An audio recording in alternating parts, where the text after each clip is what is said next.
என்ன ஆச்சு சுவாமி? திருவடி சன்னிதியில தோசை வடைக்கெல்லாம் சண்டை போட்டிருந்தாங்க, என்ன சமாச்சாரம்? தோசை வடை சண்டைன்றது வைஷ்ணவ கோவில்கள்ல ரொம்ப பிரசித்தம். அது எது வேணா இருக்கட்டும், அது என்ன காரணம்ன்றதெல்லாம் நம்ம அப்புறம் பார்த்துப்போம். இதுக்கு அழகா ஒரு ஸ்லோகம் ஒன்று சொல்லிட்டா என்ன, அங்க ஒரு பெருமாள் சந்தி, அந்த பெருமாள் சந்தையில சண்டை ஒன்று மறந்து ஒருத்தர் கேட்டார், சுவாமி அங்கே என்ன சண்டைன்னு கேட்டார்.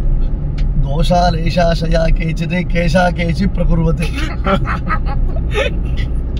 கேசவஸ்ய ஆலய விப்ராஹா கீச்சவத் பாதி கேசவா. என்னாச்சா, இந்த தோசை விநியோகம் பண்ணுவாள் இல்லையோ, ஒருத்தருக்கு கால் தோசை, ஒருத்தருக்கு அரை தோசை, ஒருத்தருக்கு முழு தோசை அப்படின்னு தோசை விநியோகம் பண்ணணும்ல. இந்த ஸ்லோகம் சந்தான கோபாலாச்சார சுவாமி சாஹிபர் உபன்யாசம். சரியா, நாம இப்போ சொன்னா ரொம்ப விலை குத்து வாங்குற மாதிரி ஆயிடும். வேடிக்கைக்கு தான் சொல்றோம், வேடிக்கையா எடுத்துக்கிறோம், வேடிக்கையா எடுத்துப்பா, விபரீதமா எடுத்துக்கோ, விபரீதமா எடுத்துப்பா. கேட்டுக்கோ, தோசா லேஷா ஷயா கேச்சிது கேஷா கேச்சி பிரகுருது.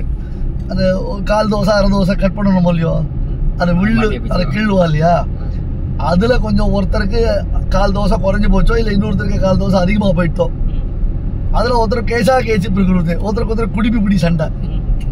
எங்க கேசவஸ்ய ஆலய, கேசவனுடையதான திருக்கோவில்கள்ல அவகிட்ட மாட்டிட்டு கீச்சவத் பாதி கேசவா, அவன் நடுவில் மாட்டிட்டு கேசவன் விழிப்புதுங்கிறார்.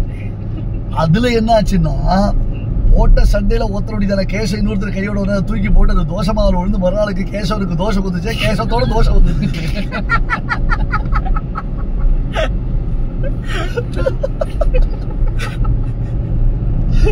சரியா, இந்த தோசையோட சண்டைக்கு ஸ்லோகமே இருக்கு.